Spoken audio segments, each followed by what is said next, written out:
Happy Valentine's Day, everyone! Today I will answer 3 math questions regarding these 11 pieces of chocolate, and there are 7 different flavors: A, B, C, D, E, F, and G. Now, I'm going to answer these 3 math questions. First of all, how many combinations can be made with 1 serving? Now, 1 serving consists of 2 pieces of chocolate. So, first we're going to figure out all possible combinations if we chose piece A. We have 7 other options to choose from. 1, 2, 3, 4, 5, 6, and 7. So, to answer this question, we choose 7 plus. Now, what would happen if we chose piece B? Now, we cannot go back and choose piece A because we already figured out all possible combinations with piece A. So, you just block those pieces out, and we can see that there are 6 other pieces.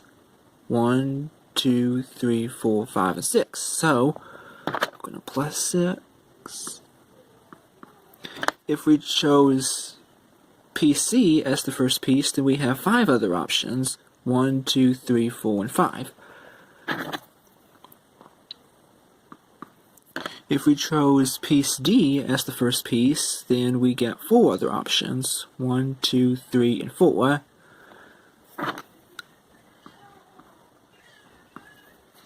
Finally, if we block out all of these other pieces, then we get the 3 unique pieces, and there's only 3 combinations that can be made with them. 1, 2, and 3. So we plus 3, and the answer is 25. So there are 25 possible combinations that can be made with 1 serving. Note that combinations are different from permutations. Permutations is when the order of the pieces matter. However, the order of the pieces do not matter, so we use combinations. Now we're going to answer the second question. What are the chances that someone will pick a piece of chocolate? Now, the answers will be different depending on what piece it is. Let's try deciding on a unique piece, such as this one. If you were blindfolded and you had to choose your favorite piece of chocolate, suppose it was this one, which is unique, and you could pick 2 pieces, then what would be the chances of you picking that piece? Well, first of all, we know that the chances of you picking the correct piece on your first try would be 1 out of 11. So, 1 out of 11 is around 9%, so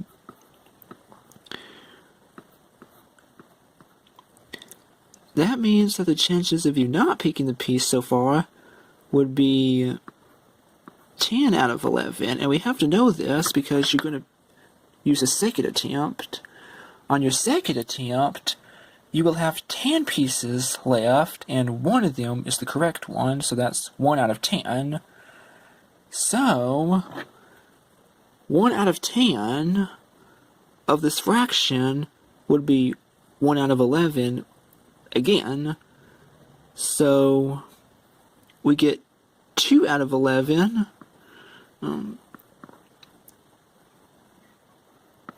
And 2 out of 11 is equal to around 18%.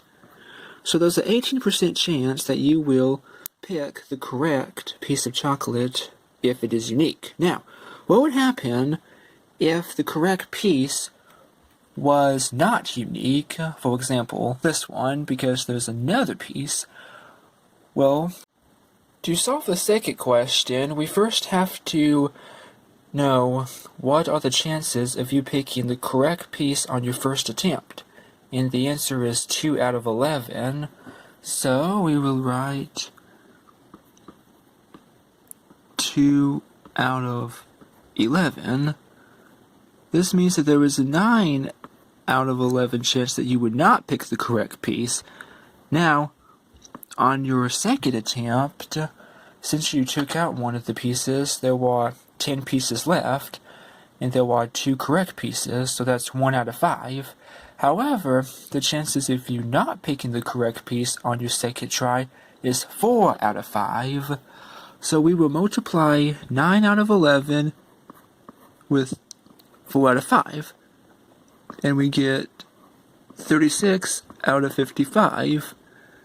Now, this is the fraction of you not picking the correct piece, so the fraction of you picking the correct piece would be 1 minus 36 out of 55, and the answer is 19 out of 55, which is approximately 35%.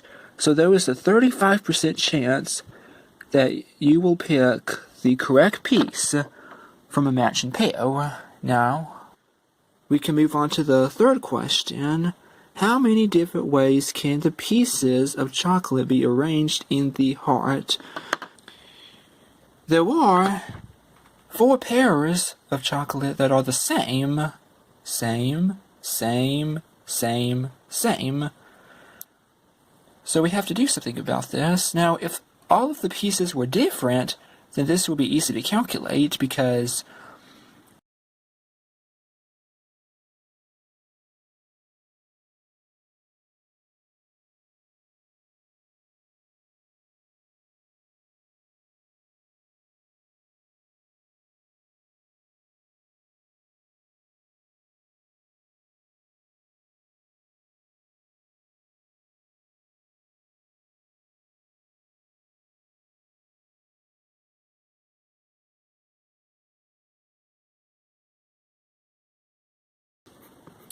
the factorial of 11, if you see an exclamation mark next to the 11, it means it is a factorial, which means all of its factors from 1 to itself.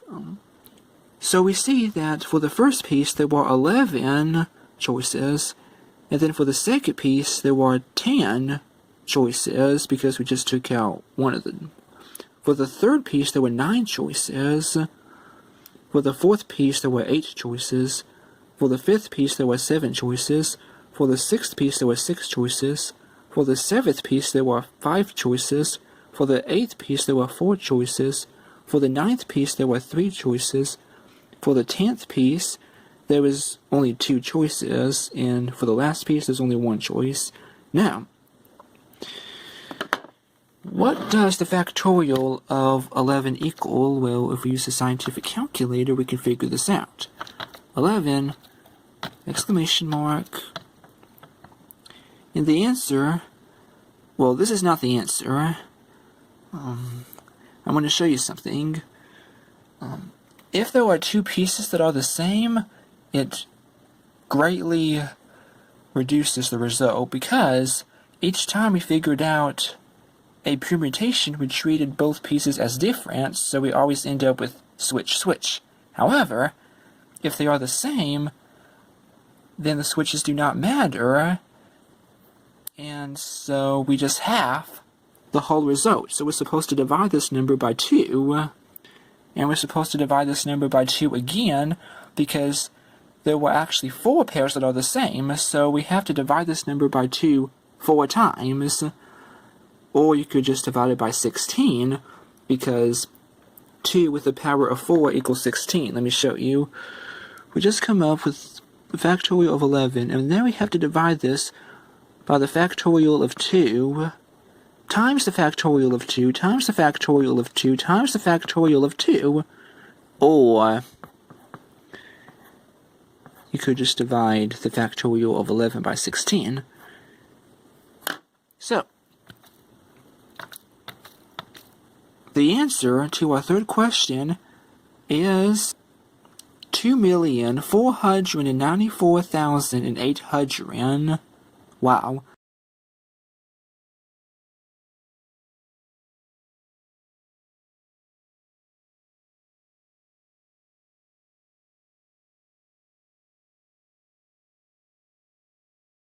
As you can see, we had to use math to come up with the long answer to this question. instead of trying to figure out all possible permutations on our own, which would take a very long time, over a year. So, using math greatly simplifies the answer. I'm out of time for today, and I will see you later.